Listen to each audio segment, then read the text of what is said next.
It said that my internet was a little bit unstable.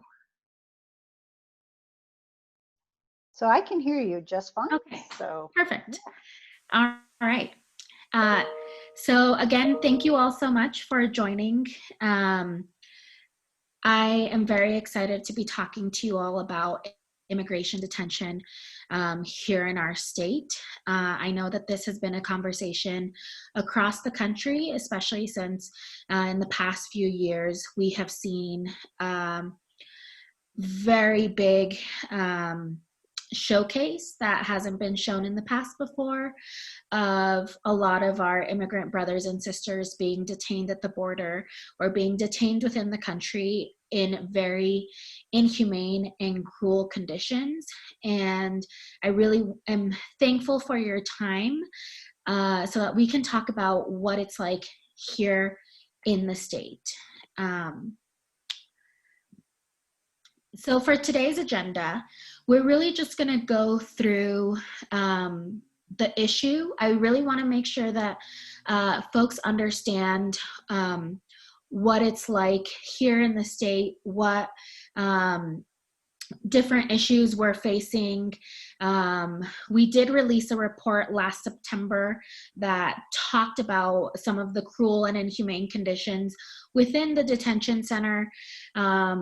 And I want to give you all an update on what's happened in that detention center since. I want to talk about some of the policy solutions that we had come up with at the ACLU for not just state government, but local government. And one of those being a piece of legislation that is currently in the legislature right now. It's called HB 1409. I do want to take some time for a Q&A session on the GEO Detention Center, but also on the bill, and then walk you through some of the next steps and a wrap up before we close out this hour. So immigration detention, again, in the past, in September, we released a report of some of the cruel conditions happening at the detention center in Aurora. As we go through this training, you will hear it be called several different things.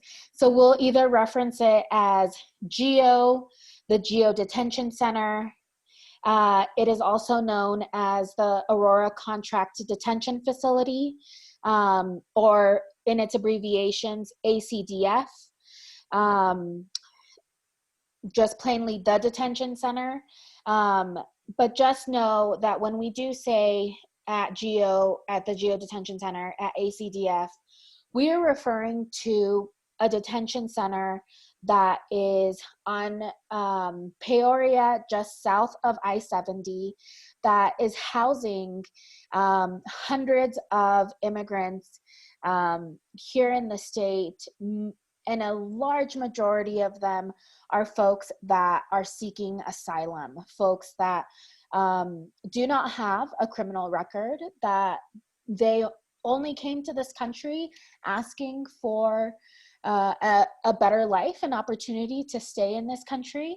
And so we are going to be talking about some of the misconceptions of who is in the detention center.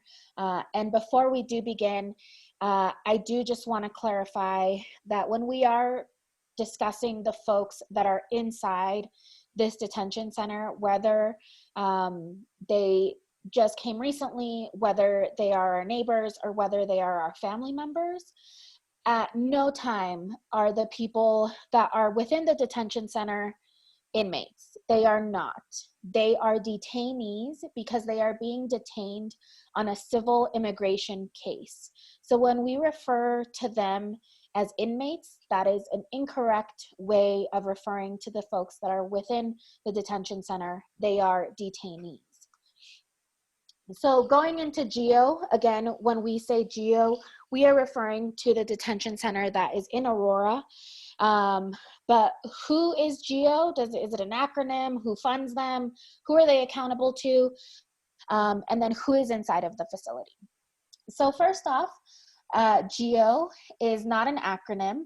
It stands for the GEO Group, and they are a worldwide correctional organization, corporation, that really focuses on correctional work, detention work, and community service reentry, or community reentry services. And it promotes itself as always been committed to protecting human rights. Coincidentally enough, the CEO of GEO is an immigrant himself. So who funds them? GEO is not a part of our government. They are not, what is traditionally seen as the Department of Homeland Security, DHS, or they are also not ICE, Immigration and Customs Enforcement. They are a contractor.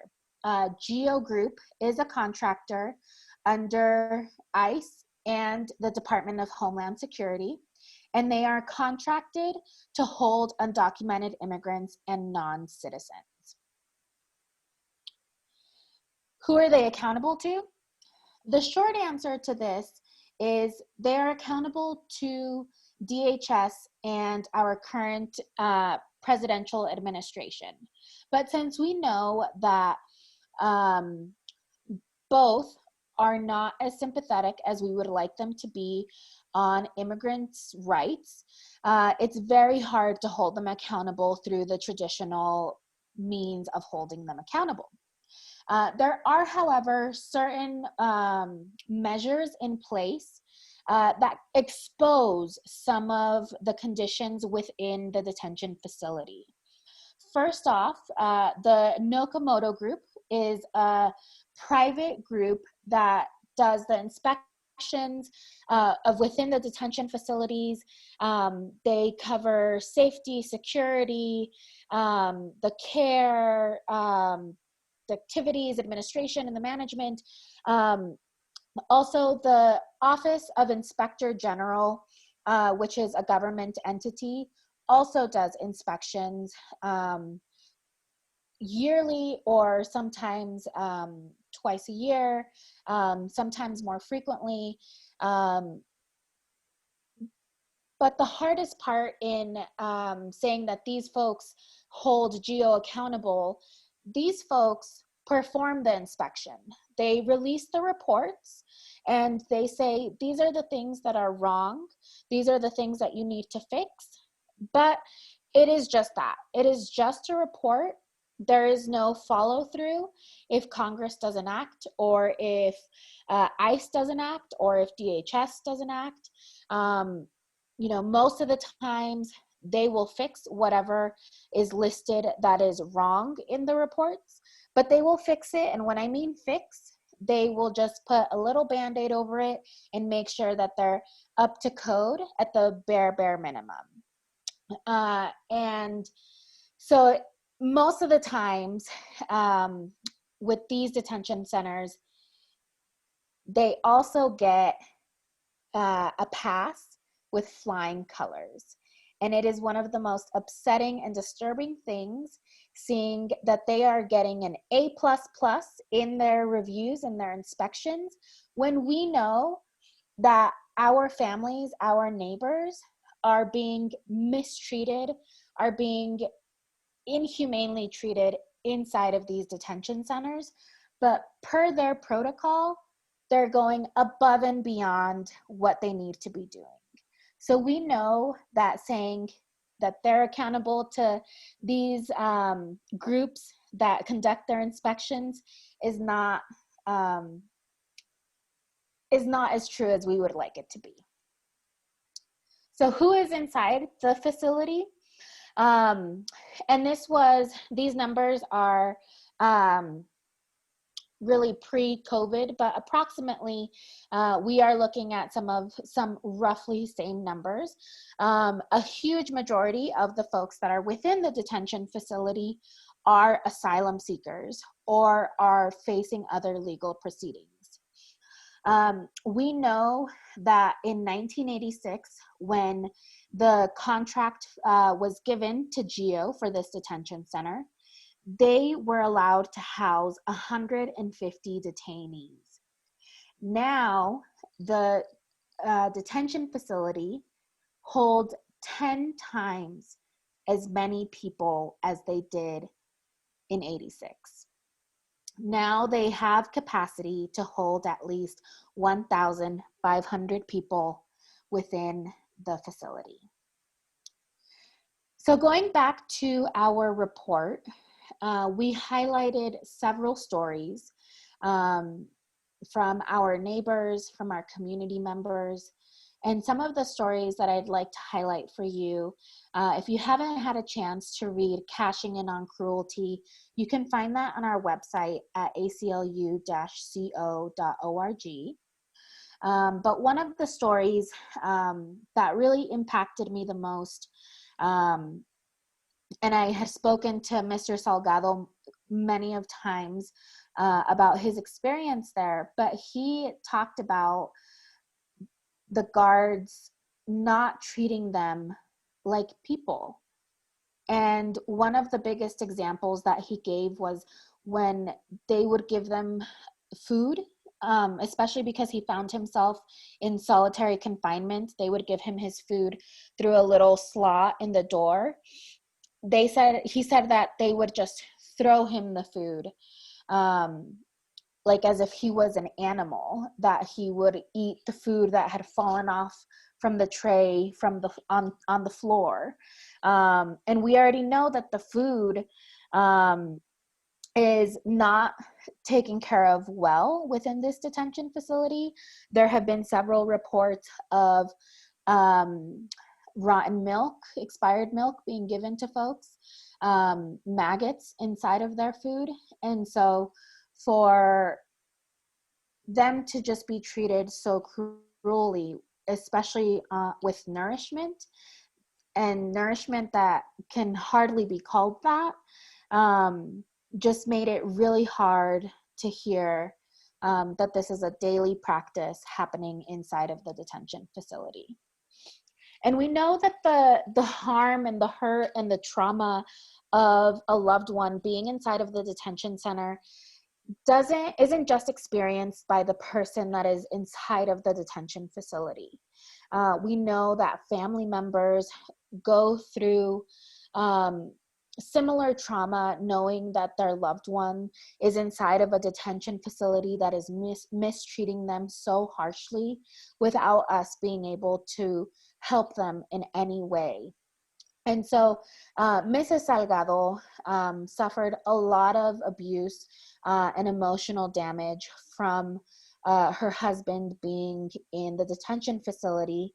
And Mr. Salgado was picked up and sent to the detention facility just 1 month after Mrs. Salgado had given birth to their daughter. And that being such a sensitive time for a family and an important time for family bonding, it was really, really impactful for the Salgados for that to be the time when he got taken in. Another story that I do want to reference is one around mental health care. We know that medical care is subpar inside of the facility, and that is no different to mental health care. For one of the people that was inside of the facility, one of the folks that was inside the facility had mentioned that he was having a lot of trouble with anxiety and depression.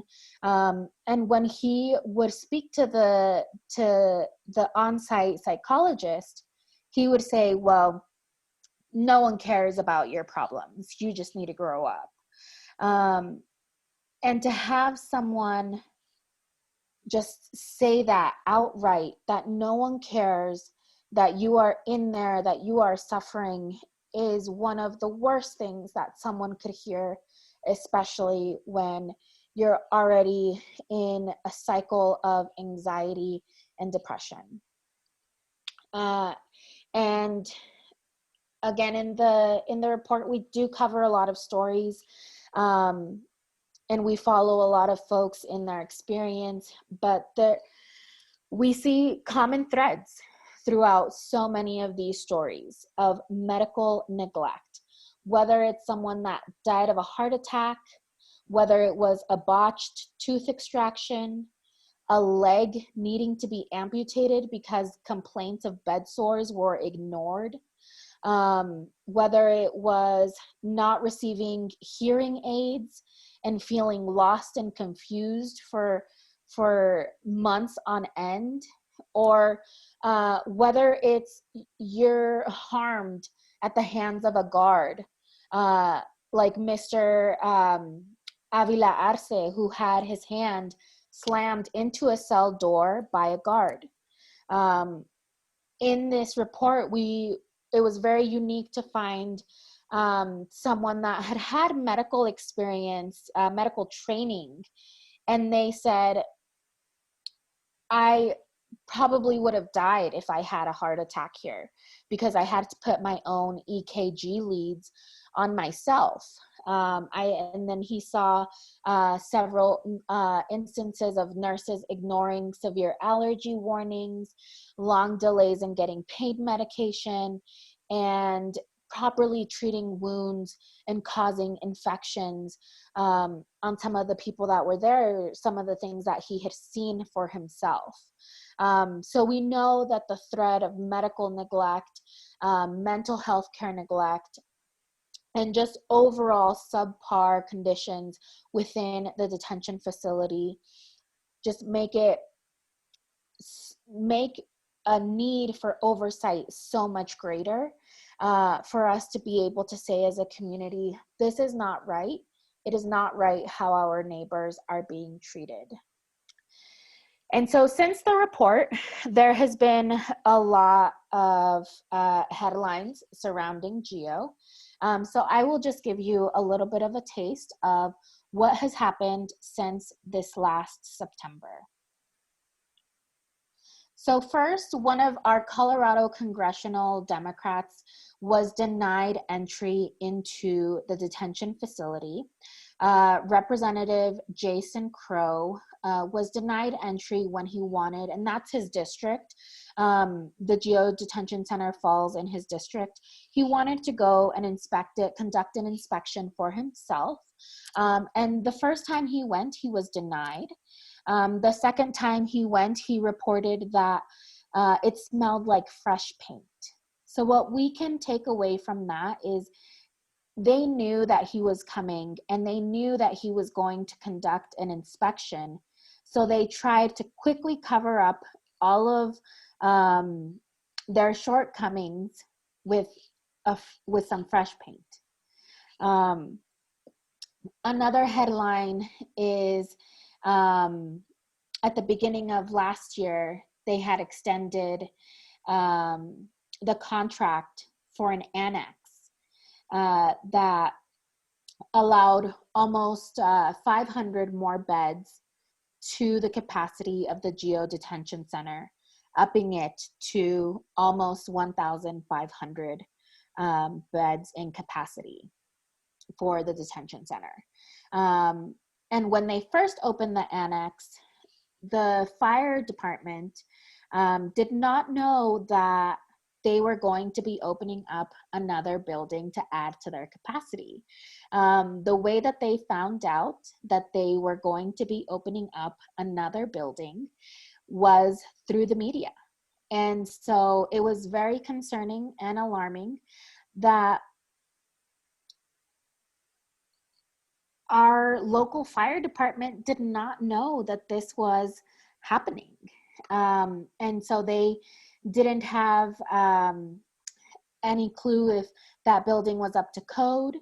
They didn't know if, the doors were working. They didn't know if there was proper ingress and egress in that annex. And so it was very troubling that our own local fire department did not know that this additional annex, this additional capacity was going to be added to the detention center. And this is one that we see constantly, that there is a quarantine after an infectious disease outbreak. All of last year, now we talk a lot about infectious diseases with us living in times of COVID, but pre-COVID, we kept seeing this headline over and over again, seeing that people were getting chicken pox, the mumps, measles, just a whole slew of infectious diseases that definitely could be prevented if the medical care had been better than what it is now.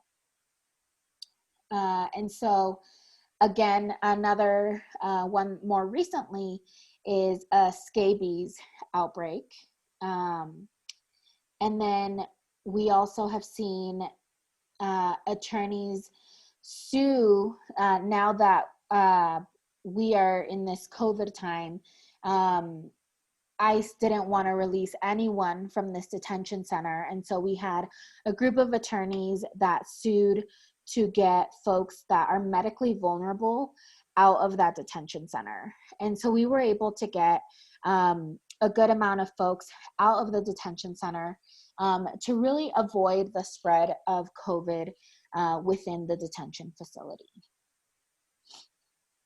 And then we started hearing that some guards were testing positive.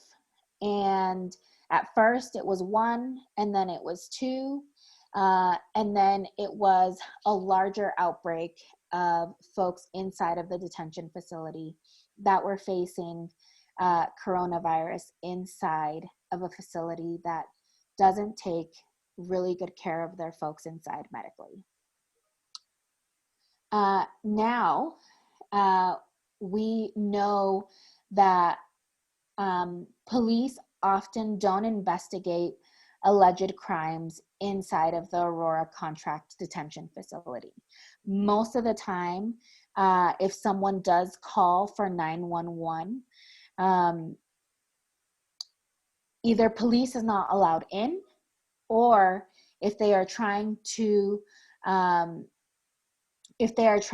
get a police report or an incident report, they just call them and say, hey, this happened. Can you give me an incident report? No need for you to come and investigate. We just need the incident report number so that we can fill it out in our own paperwork. So they, 1, block our local police from entering. 2, they keep them from doing their job. But 3, we don't know if, the instances where police needed to intervene, what those instances were, how they were resolved, and just a complete lack of transparency for our local police department.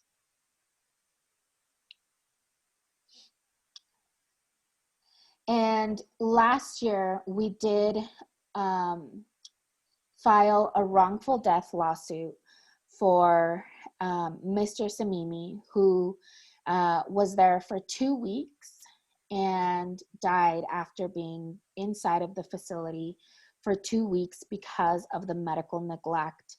And his story just touched on so many facets of the shortcomings and the cruelty that happens inside of that facility. And so currently we have pending litigation on behalf of the family for a wrongful death lawsuit. It's a lot. It's very heavy. And so we wanted to come up as well with policy recommendations and what we could do. So we have come up with a list of several different ideas, different ways for us to make sure that our communities are safe, our communities are taken care of, and that we have a say in what is happening inside of this detention facility. So this is our dream list of policies. So the first and biggest one is being able to hold them accountable by creating a system of oversight and accountability. Second, we want to make sure that our state is not participating in giving them money. And one of the things that we found out was that our para pension fund, within its portfolio, it does have the GEO group inside of one of their portfolios in its investments. So figuring out how we divest, how we make sure that our state money, they are not getting any more additional money from us to conduct their hateful and cruel tactics. Also, freeing immigrants from the detention center. We know that less than 10% of people that are inside the detention center have legal representation. And so one of our goals is to pass a legal defense fund to make sure that the people that are inside the detention facility have legal representation, because we know when people have legal representation, they are much more likely to win their case or to get bond in order to fight their case from home. We also want to limit cooperation with ICE. And the two biggest ways for us to do that, aside from disentangling local law enforcement and state employees from acting hand in glove with the ICE deportation machine, is ensuring that intergovernmental contracts are not being renewed, issued. So there are what are known as IGSAs, Intergovernmental Service Agreements, where ICE gives counties money to host a number of beds within their county jail. And they will use those beds to house folks under civil immigration cases in their county jails. And for some sheriffs, this is a really big revenue maker, getting money from ICE to host those beds, to pay for those beds. And so we want to really just disentangle our local law enforcement from holding on to these contracts. Another contract, one that we have currently that we are fighting in court right now, is a 287G. And 287G is a contract or an agreement where there are deputies within our county sheriff's department. They get deputized, they get trained up to be ICE agents. Before, they used to have a field program where one of our own sheriff's deputies would be acting as ICE in the field, in the streets. They have taken that part away, but we still have more of their administrative side of a 287G still active. And so if someone is inside of a county jail, end up there for a small offense or any offense really, and they have an active 287G, a deputy can really just switch up their paperwork and by the flick of a wrist, put them into deportation proceedings. So again, one of our main goals is to disentangle our local law enforcement from the ICE deportation machine. And as I was saying earlier, we do have a bill in the legislature, House Bill 2014-09. And I am very excited to announce that right as we were starting, the Senate passed this bill. And so before I go into getting all excited about it passing, let me tell you what it does. So this is really going back to our very first goal. Let me go back to holding detention facilities accountable, creating a system of oversight and accountability. So House Bill 1409 would add penal institutions, whether they're private or public, that hold non-citizens for the purposes of civil immigration cases. Those facilities are added to the Colorado Department of Health and Environment's annual health inspections.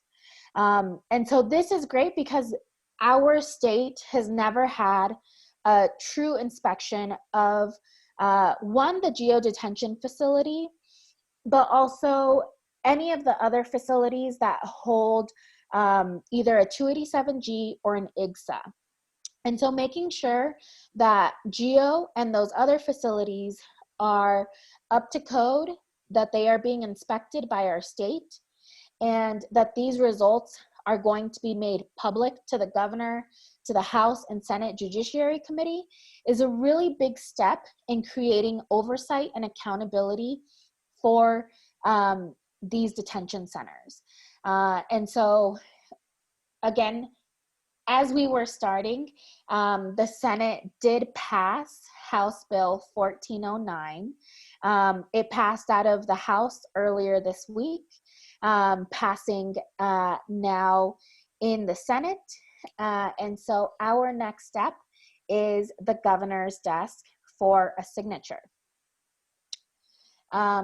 And so some of the top line messages that when we are talking to whether it's elected officials, whether it's our legislators, or whether it's our governor, we want to make sure that we're focusing on the medical care and the medical neglect.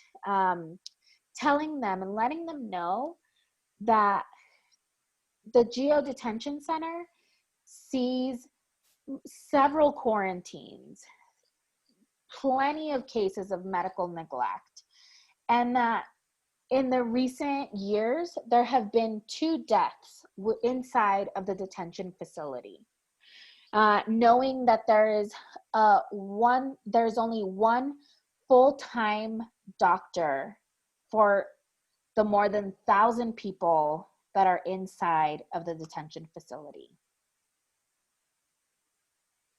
And also talking about oversight and accountability.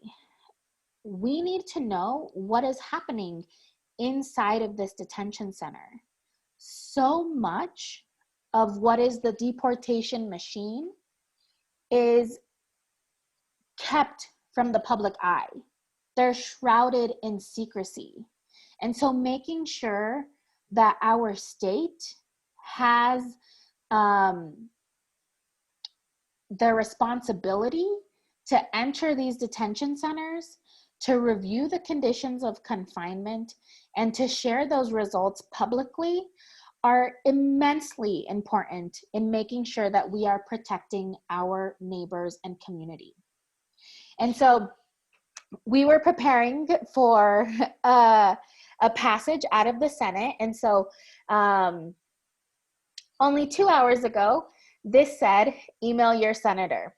But now we would like to ask for you to email Governor Polis. So I did send out a Dropbox link where you have our sample email to send to the governor. And you also have his email. This is like their general inbox email. But we want to make sure that your voice is being heard. And we want for them to understand that our community is watching, we're paying attention, with so much happening right now, whether it's protecting our community from COVID and staying safe, or whether it's holding police accountable and attending the protests and making sure that we are passing significant laws to really just get a lot more accountability in our police departments. We want them to understand that our neighbors, our family members, our brothers and sisters that are still in detention also need some sort of relief. And so we want to make sure that Governor Polis hears that you are also paying attention to this issue, that you are also paying attention to the huge neglect that is happening inside of the detention facility. And so with that, before I open it up to Q&A, I do want to just go through some of the things that we are sharing in this Dropbox. First, you have the PowerPoint that we went over today. Second, you have the email sample to send to Governor Polis. Third, you have the fact sheet for House Bill 1409 so that you know exactly what it does, the problem that it solves, and also stories from the report within this fact sheet. And we also do want to thank the legislators that supported House Bill 1409. And so if you have time, please go through. This is a list of all of the legislators that supported House Bill 1409. You can either find your legislator and check to see if they support it or not. But this document here houses all of their contact information and whether or not they supported House Bill 1409. If you need additional messaging points or sample posts to post on your social media, we do have a social media toolkit for you so that you can utilize to get the word out of some of the cruel and inhumane conditions happening inside of the detention facility. We also have, lastly, an email sample for you to thank your legislator for supporting House Bill 1409. So I sent out the link for this Dropbox in the People Power, sent it a few times, but if you do need it, please reach out and I will send it to you. This should really be a one-stop shop for any outreach that you would like to do. And so with that, we will go back to our Q&A. Right, that was great, Anna. Thanks so much. As usual, I always learn so much. And Robert asked if you could mention the family that asked the father be immediately deported because he was not getting diabetes medication. Do you know about that story? Yeah. The Saldivar family has been longtime activists here in the state. I have worked with both Christina, the wife, but also the husband as well. And yeah, we knew that his case was coming up. And when his stay of approval was denied, he was put into deportation proceedings and put into the detention facility. And immediately after his arrival at the detention facility, we found out that his diabetes medication was not being given to him. And if they did give him any sort of diabetes medication, it was not the kind that he needed, nor was it at the appropriate dose. I know that several organizations here locally in Denver called and worked with a lawyer to make sure that we were able to get his diabetes medication taken to him inside of the detention facility and administered to him while he was still there. And I do believe that, unfortunately, Mr. Saldivar was deported, and they are trying to, again, restart their life in Mexico. Yeah, it's a sad story. Do you know anything about Governor Polis's stance on 1409? So from what I know, a big reason for why House Bill 1409 was able to pass so swiftly was because Governor Polis said, yes, I will support this. We also know that he had done a lot of work to release people from jails and prisons. And a huge part of that is because of the ACLU really pushing to make sure that people were released from jails and prisons when COVID-19, when it was first starting. And we had also asked for that same directive to go towards detention facilities, but it didn't, because he is a very local control kind of person. And so he knew that that was up to ICE. And while there wasn't that much accountability of getting folks out of the detention facility, he knew that this was probably one of the only things that he could do to create oversight on what is happening inside of that detention facility.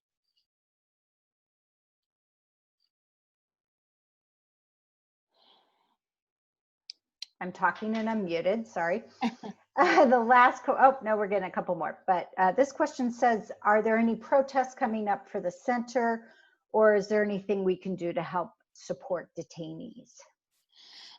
So there was actually a protest there today. And one of our partner organizations that leads the most on protests at the detention facility are one of two. It's either American Friends Service Committee, the Colorado chapter, or COPA, the Colorado People's Alliance. They are two very big leaders in a lot of the change that we're seeing at the detention facility. If you do want to go further and help out folks that are coming out of the detention facility, the number one place we recommend you go either to donate or volunteer is Casa de Paz. Casa de Paz is a shelter, a safe place, a haven for people that are coming out of the detention facility, where they give them transportation, new clothing, food, a way of reaching their family.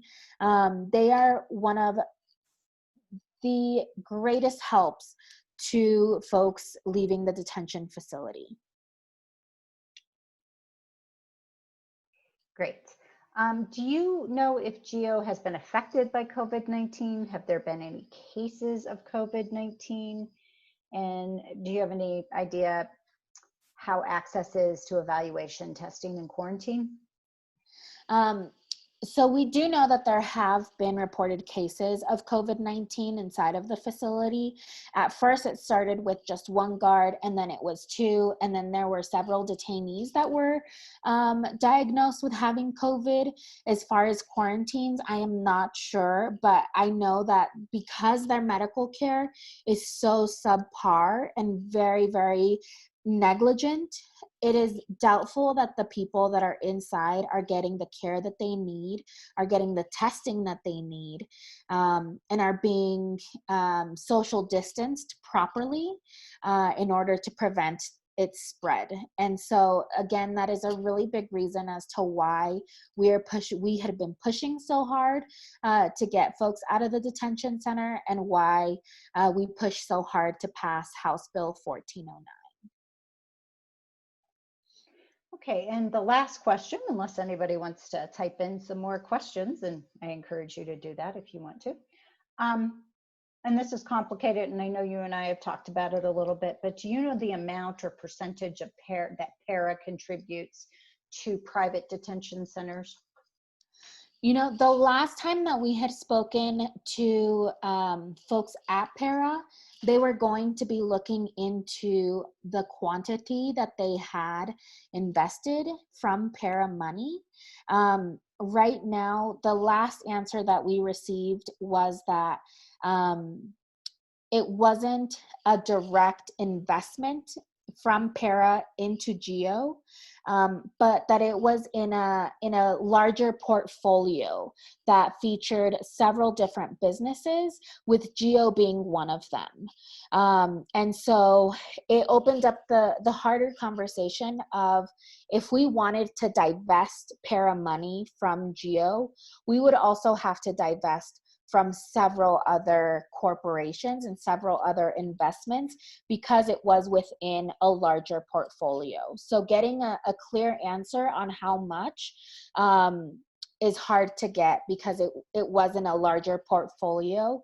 And yeah, just getting that hard number is difficult. And also, do you know of any corporate partners specific to this facility that can be targeted for boycotts? Specifically to this facility, I think one of the biggest, we could target GEO. That is honestly one of the best places for us to target. GEO not only holds contracts for this detention facility, but they are also embedded in our criminal justice system. They conduct, they are private probation offices. They monitor community service. They also do sobriety monitoring. They have contracts with our cities and counties that just get stamped through. No one questions them. And I know that Denver, in this past year, divested their money from GEO, not because they were directly granting them money, contracting out a detention facility. They divested their money from re-entry services because they were being so harmful and cruel and inhumane to our Colorado residents at the detention facility. And so if there is a boycott to be done, it is directly at GEO. And it's something that can be done, something that just gets passed through. No one ever questions it. And so getting involved in local government is really, really powerful in making sure that your city and county officials know that we would much rather keep this money within the county and take this on ourselves than give money to a corporation that is mistreating our neighbors and our community members. Great, Anna, thanks so much. It looks like for now, that's all the questions we have. I did want to do a plug. We are going to take next week off from webinars, but we will be back on Tuesday, June 23rd at 4 p.m.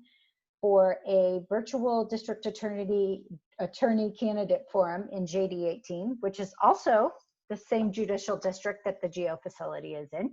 So you might want to tune into that. Maybe, there's something the DA can do. Many of us don't know what a DA actually does except for what we see on Law and Order. So this will be great to find out what these candidates have planned. And I think that's all the questions we have. Do you have anything? We did have a question about the Dropbox information. Are you going to resend that? I can resend that, yes. Okay. And I will send that right now. Okay, thank you. There's another question. Or no, it's a thank you. And thank you for joining us. And Anna, do you have anything? Just thank you so much for your time, everyone. Yes, thank you so much. And we will see you in a week and a half. And everybody have a great weekend and a great day.